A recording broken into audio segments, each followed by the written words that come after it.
Hello everyone, कैसे हैं आप सभी। मैं ज्योति आप सभी का स्वागत करती हूं और आज से हम एक स्टार्ट कर रहे हैं आपकी एक नई सीरीज। इसमें हम करेंगे हिस्ट्री से रिलेटेड आपके प्रैक्टिस सेट। जैसा कि मैंने आपसे पहले वादा भी किया था कि मैं आपको हिस्ट्री के जितने भी एमसीक्यूज हैं या टॉपिक्स हैं वो मैं आपको करवाऊंगी। और ये जो भी आपकी वीडियोस होने वाली हैं ये आपकी किसी भी स्कूल लेक्चर एग्जाम के लिए, यानी कि अगर आप स्कूल में लेक्चर बनना चाहते हैं, 11th और 12th को पढ़ाना चाहते हैं, हिस्ट्री से आपको एग्जाम देना है, तो उसके लिए आपके लिए बेनिफिशियल होगी। और अगर आप नेट एग्जाम की तैयारी करें तो भी आपके लिए ये वीडियोस फायदेमंद रहने वाली है, आपकी प्रैक्टिस हो जाएगी। इसमें जो मैंने क्वेश्चंस लिए हैं वो फिलहाल इस वाली वीडियो में कुछ जो प्रीवियस आपके नेट के पेपर है उसमें से लिए गए हैं, कुछ जो आपके लेक्चर्स के एग्जाम्स हुए हैं चाहे वो किसी भी स्टेट के हैं उसमें से लिए गए हैं। तो स्टार्ट करते हैं। पहला क्वेश्चन है, निम्नलिखित पुरातात्विक स्थलों में से कहां पर जल भंडारण का साक्ष्य पाया गया है। तो ये पाया गया है आपके लोथल से। अब हम लोथल की बात करते हैं। लोथल, जैसा कि आप सबको पता है कि लोथल हड़प्पा सिंधु सभ्यता का एक प्रमुख बंदरगाह नगर था। और ये कहाँ स्थित है? ये गुजरात के अहमदाबाद जिले में स्थित है। और साबरमती की जो सहायक नदी है भोगवा नदी, उसके किनारे ये स्थित था। ये क्षेत्र आपकी खंबात की खाड़ी से जुड़ा है और इसी कारण क्या हुआ, यहाँ से समुद्री व्यापार संभव था। यानी कि एंशियंट पीरियड में जो आपका लोथल है, गुजरात वाला जो हिस्सा है, वहां पे लोथल बंदरगाह पड़ता है। और इससे आपके जो मिडिल ईस्ट है, सेंट्रल एशिया है, वहां से क्या किया जाता था, आपका व्यापार किया जाता था। लोथल में जल भंडारे यानी डॉकयार्ड के भी अवशेष मिले हैं, जो कि जो हड़प्पा इंजीनियरिंग है उसका एक बहुत अच्छा उदाहरण पेश करते हैं। और इस स्थल की खोज कब करी? तो जो आपका लोथल है इसकी खोज करी गई 1954 में एसआर राव द्वारा। लोथल का जो डॉकयार्ड है वो एक आयताकार संरचना, यानी कुछ इस प्रकार की संरचना है। और ऐसा मानते हैं, यानी कुछ इतिहासकारों का ऐसा मानना है कि यहाँ पे जो जहाज है वो लंगर डाला करते थे, यानी कि रुका करते थे। इसमें ईंटों से बनी दीवारें और नालियां हैं जिससे इसका जल स्तर को नियंत्रित किया जाता था। अगला क्वेश्चन है, निम्नलिखित में से किसने Indian association for the cultivation of science की स्थापना करी? तो Indian association for the cultivation of science की स्थापना करी आपके महेंद्रलाल सरकार। अब इसकी स्थापना हुई आपकी जो आपका Indian association for the cultivation of science है, इसकी स्थापना हुई जुलाई 1876 में। इसके संस्थापक कौन थे, यानी कि फाउंडर कौन है? महेंद्रलाल सरकार है। और ये कहाँ है? आपकी कोलकाता में इसकी स्थापना हुई। और ये है क्या? ये एक आपका आधुनिक वैज्ञानिक अनुसंधान था और भारत की पहली स्वतंत्र शोध संस्था भी थी। इसका उद्देश्य था science for Indians by Indians, यानी कि इंडियंस के द्वारा इंडियंस के लिए साइंस। बाद में यही आपके जो सीवी रमन है उन्होंने अपने जितने भी इंपॉर्टेंट एक्सपेरिमेंट है वो यहीं करे। और जो इसमें आपके और साइंटिस्ट इसमें आपके दिए गए, जैसे जेसी बोस, मेघनाथ शाह और होमी भाभा, इनके बारे में भी जान लेते हैं। तो जेसी बोस ने आपके कैस्कोग्राफ की खोज करी, मेघनाथ शाह ने आपके 1920 में थर्मल आयनाइजेशन इन्वेक्शन की खोज करी, और होमी जहांगीर भाभा ने भारत में जो परमाणु ऊर्जा कार्यक्रम है उसकी शुरुआत की, यानी उसमें बहुत महत्वपूर्ण योगदान दिया। नेक्स्ट क्वेश्चन है, कालानुक्रम वाले क्वेश्चंस आपके बहुत पूछे जाते हैं। अगर एग्जामिनर को क्वेश्चन पेपर टफ बनाना है तो वो क्या करता है, आपसे कालानुक्रम पूछ लेता है। तो इसमें आपको कुछ बुक्स दी गई हैं और आपसे बोला गया है कि आपको इन्हें क्या करना है, कालानुक्रम में व्यवस्थित करना है। तो इसका जो करेक्ट आंसर है वो आपका सेकंड है, यानी कि सबसे पहले सबसे पुरानी बुक कौन सी? आपकी ऋग्वेद है। उसके बाद आपके त्रिपिटक आए, फिर आपकी अर्थशास्त्र आई, और फिर आपकी क्या आई? इंडिका आई। ठीक है। अब देखो, जो ऋग्वेद है वो वैदिक काल का आपका प्रथम वेद है। हमारे कितने वेद हैं? 4 वेद हैं, ऋग्वेद, यजुर्वेद, सामवेद, अथर्ववेद। तो ऋग्वेद को हम सबसे पुराना वेद मानते हैं, पहला वेद मानते हैं, और अथर्ववेद को हम सबसे नवीन वेद मानते हैं। त्रिपिटक आपके बौद्ध काल से संबंधित है, यानी कि जो बौद्ध धर्म है उसके आपके महत्वपूर्ण ग्रंथ हैं। इसमें आपके 3 ग्रंथ आते हैं, सुत्त पिटक, विनय पिटक और अभिधम्म पिटक। उसी प्रकार से जो अर्थशास्त्र है ये आपके मौर्य काल के है और एक कौटिल्य चाणक्य ने लिखा है। इंडिका लिखी है आपकी मैगस्थनीज ने, और ये भी आपके मौर्य काल के टाइम पीरियड के बारे में बताती है। हालांकि जो ओरिजिनल रचना इंडिका वो नहीं मिलती है।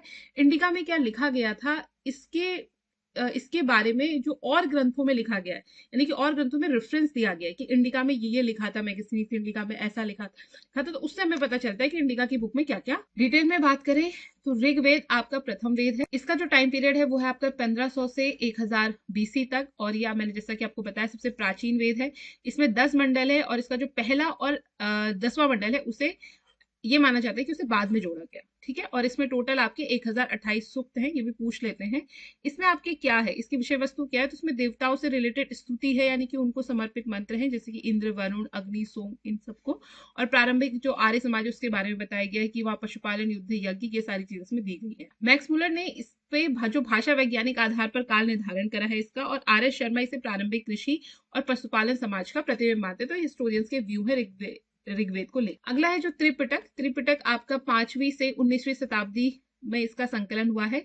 इसमें आपके जो 3 पिटक हैं, सुत्त पिटक, विनय पिटक, अभिधम्म पिटक। सुत्त पिटक में बुद्ध की शिक्षाएं हैं, विनय पिटक में संघ के नियमों के बारे में दिया गया है, अभिधम्म पिटक में आपके दार्शनिक विश्लेषण दिए गए हैं। इसका महत्व क्या है, इससे आपने प्राचीन भारत के समाज, राजनीति, नगर जीवन, व्यापार और वहां के नैतिक दर्शन के बारे में पता चला। अर्थशास्त्र किसने लिखी, ये आपके मौर्य काल में लिखी गई है, कौटिल्य और चाणक्य ने लिखी है। और ये जो कौटिल्य और चाणक्य, यही आपके चंद्रगुप्त मौर्य के गुरु भी थे। और चंद्रगुप्त मौर्य को तो आप जानते ही हैं, मौर्य वंश के संस्थापक कौन है आपके, चंद्रगुप्त मौर्य। फिर इन्हीं के साम्राज्य में चंद्रगुप्त मौर्य का बेटा राजा बनता है बिंदुसार, फिर अशोक महान आता है।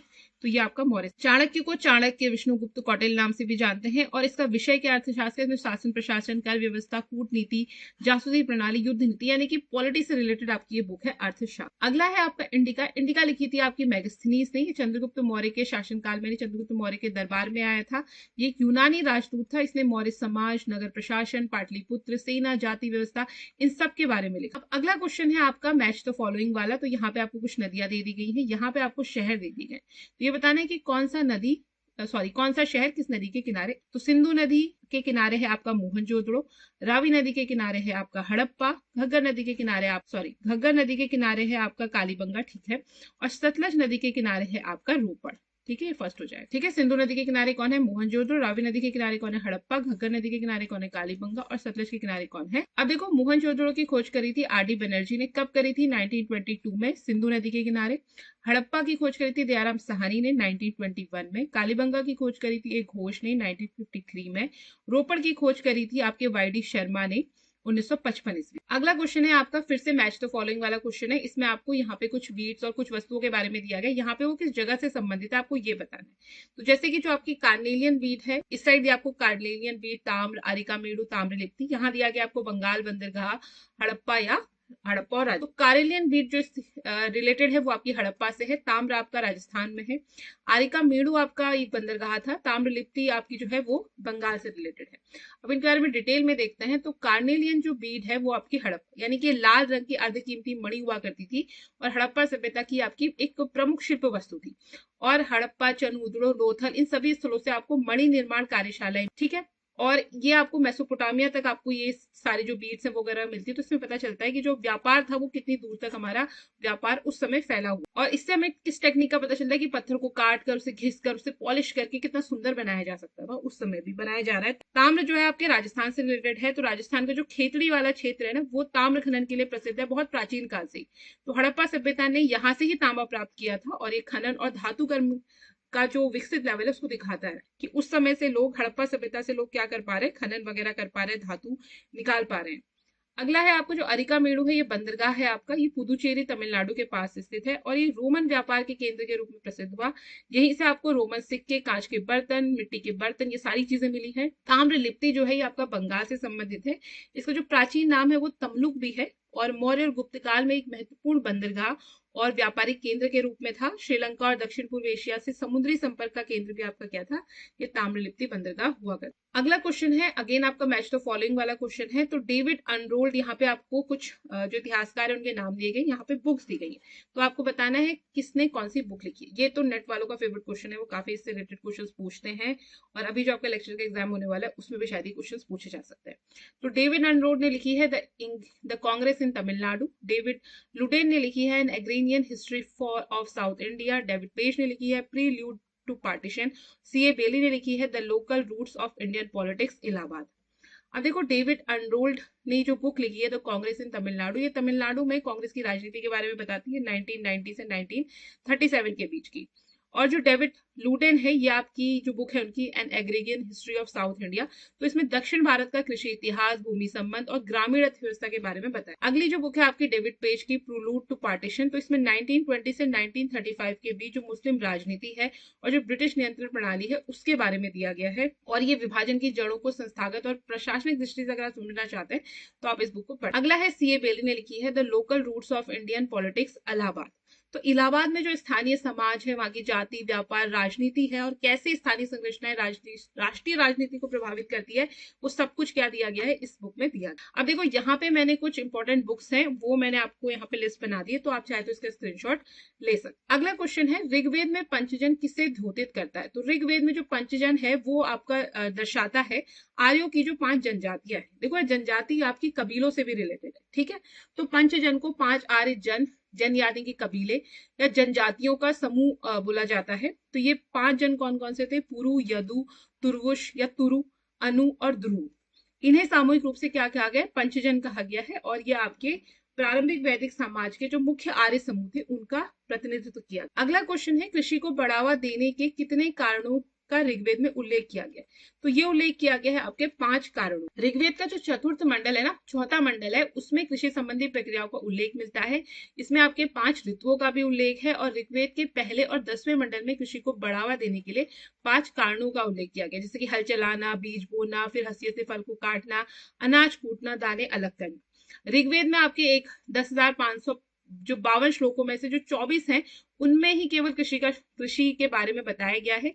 ऋग्वेद में कृषि के महत्व के बारे में उर्वर, धान्य, वपंतीय जो शब्द है ये मिलते हैं, ठीक है। और कृषि जो शब्द है यानी कृषि कितनी बार आया है, उसमें 33 बार कृषि के बारे में कहा गया है। देखो ऋग्वेद या जो भी वेद थे उसमें कोई शब्द कितनी बार आया है, इससे उस शब्द के महत्व के बारे में पता चलता है, ठीक है, कि उस समय वो चीज कितनी ज्यादा इंपॉर्टेंट। अगला क्वेश्चन है, भारत में सोने के सिक्के जारी करने वाला पहला राजा कौन था? तो भारत में सोने के सिक्के जारी करने वाला जो पहला राजा था वो था आपका विम कैटफिशेस। तो विम कैटफिशेस था। विम कैटफिशेस के जो सिक्के हैं उसमें आपको शिव, नंदी, बैल और त्रिशूल के आपको चित्र देखने को मिल जाएंगे। तो इससे पता चलता है कि जो विदेशी राजा थे उन्होंने भी भारतीय धार्मिक जो प्रतीक थे उनको स्वीकार किया। तो विम कैटफिशेस आपके कुषाण वंश के से संबंधित है और ये पहली शताब्दी के आसपास ये राजा बने थे और इनका जो केंद्र था वो पेशावर क्षेत्र और पुरुषपुर था। राजनीतिक महत्व की बात करें तो कुषाण साम्राज्य को उत्तर पश्चिमी भारत से मध्य एशिया तक का पूरा इनका साम्राज्य था और जो सिल्क रूट था उस पर भी इनका नियंत्रण था। भारत रोम व्यापार को बढ़ावा मिला इनके समय में और भारत में बड़े पैमाने पर जो सोने के सिक्के जारी करें उसको पहला शासक आपका किसको माना जाता है? विम कैटफिशेस को माना जाता है। इसने गोल्ड और कॉपर दोनों प्रकार के सिक्के चलाए थे। अगला क्वेश्चन है, निम्नलिखित में से किस राजा ने सर्वप्रथम संस्कृत में एक विस्तृत अभिलेख जारी किया था? तो वो किया था आपका रुद्रदामन का अभिलेख। बहुत इंपॉर्टेंट है। तो रुद्रदामन जो है वो एक आपके शक शासक थे, ठीक है, और ये बहुत ज्यादा प्रसिद्ध और सबसे शक्तिशाली जो शासक था वो आपके शकों में रुद्रदामन प्रथम ही था। इसकी राजधानी उज्जैन, गुजरात का जो एरिया है वहां पर कहीं इसकी राजधानी थी। और इसका जो अभिलेख है ना, गिरनार अभिलेख, और रुद्रदामन का सबसे उसका गिरनार अभिलेख हो गया जूनागढ़, काठियावाड़, गुजरात में जो इसका अभिलेख है ये 150 ईस्वी के आसपास है। और ये जो गिरनार का इसका अभिलेख है ना, ये संस्कृत में पहला विस्तृत राजकीय अभिलेख माना जाता है। और इसकी जो भाषा है ना वो बड़ी ही अलंकृत यानी कि बहुत ही अलंकारों से परिपूर्ण और काफी काव्यात्मक है, ठीक है। तो ये एक प्रशासनिक दस्तावेज के साथ साथ एक बहुत ही अच्छी साहित्यिक रचना भी माना जाता है। और इसके साथ ही ये जो इस अभिलेख में रुद्रदामन ने अपने जो सुदर्शन झील है उसके पुनर्निर्माण से संबंधित है उसके बारे में भी ये बताता है। और जो ये सुदर्शन झील है ना, ये सुदर्शन झील चंद्रगुप्त मौर्य के जो गवर्नर थे पुष्यगुप्त, उन्होंने बनाई थी, ठीक है। तो इसके बारे में भी पूछा जाता है कि इस झील के बारे में किस अभिलेख में आया है, तो उसको भी आप ध्यान रखिएगा। आशा करती हूँ आपको ये लेक्चर अच्छा लगा होगा और इसी प्रकार की वीडियोस अगर आप हिस्ट्री की देखना चाहते हैं तो मेरे चैनल के साथ जुड़े रहिए। और अगर आप अभी तक आपने चैनल को लाइक, शेयर और सब्सक्राइब नहीं करा है तो उसे सब्सक्राइब कर ले। मैं कोशिश करूंगी कि मैं ज्यादा से ज्यादा आपके लिए हिस्ट्री की वीडियोस लेके आ सकूं। तो अभी कोई टाइम तो फिक्स नहीं है, बट मतलब किसकी दिन आएगी तो फिक्स नहीं है, बट ये आती रहेंगी।